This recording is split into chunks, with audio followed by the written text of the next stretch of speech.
Hi friends, எல்லாருக்கும் மதிய வணக்கம். இது ஏன் இந்த பதிவு விடுறேன்னு வச்சிங்களேன், ஒரு பாசமாக ஒரு நம்ம ஏதோ ஒரு ஆடோ மாடோ ஒரு நாயோ ஏதோ வளர்த்தோம்னா அது நம்மளை விட்டு போகும்போது ரொம்ப மனசு வலிக்குது. இது 6 மாதம்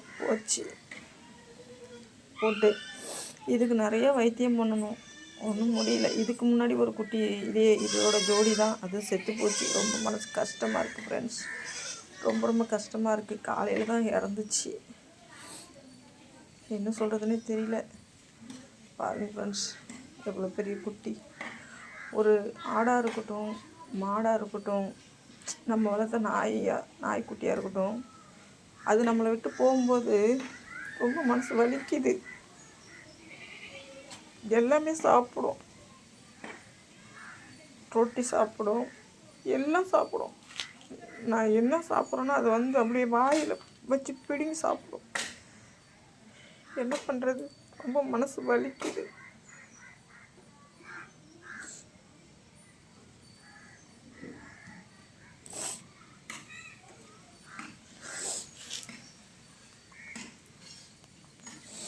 ஒரு பொருள் நம்மளை விட்டு போகும்போது ரொம்ப கஷ்டமாக இருக்குது. இது எப்படியெல்லாம் நான் வளர்த்தேன் தெரியுமா?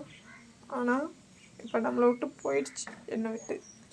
முன்னாடி அதுக்கெல்லாம் ஒரு நாய் வளர்த்தேன். அந்த நாய் அப்படி தான் என்னை விட்டு போயிடுச்சு.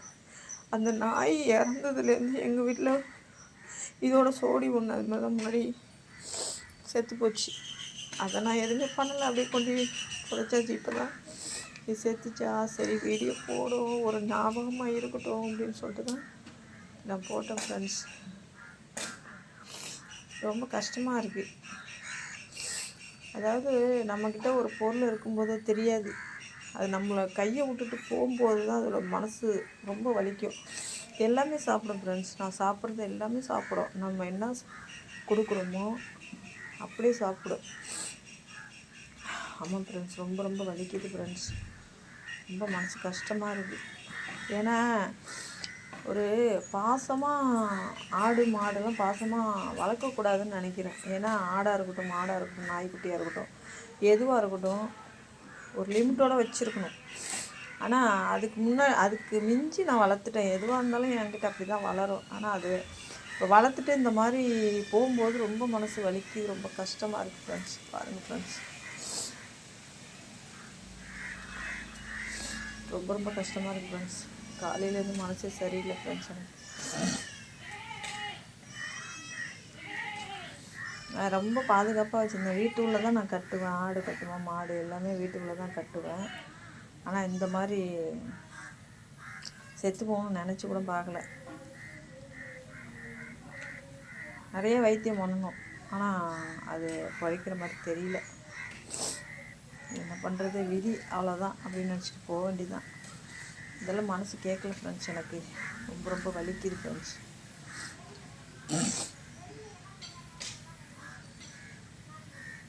ஏன் இப்படியெல்லாம் நடக்குது அப்படின்னு தான் தெரியல ஃப்ரெண்ட்ஸ். எவ்வளோ அழகாக கிடக்குன்னு பாருங்க ஃப்ரெண்ட்ஸ்.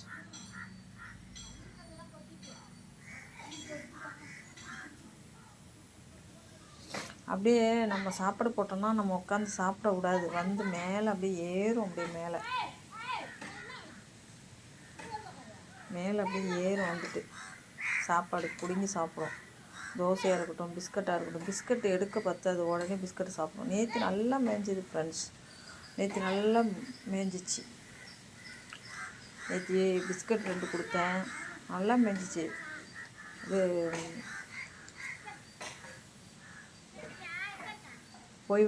போய் மேய்ஞ்சிட்டு வந்தது, அதுக்கே போயிட்டு.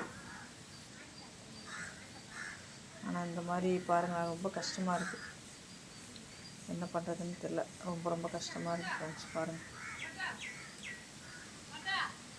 இந்த ஆட்டுக்குட்டியை வச்சு கூட நான் வீடியோ கூட போட்டிருப்பேன் ஃப்ரெண்ட்ஸ்.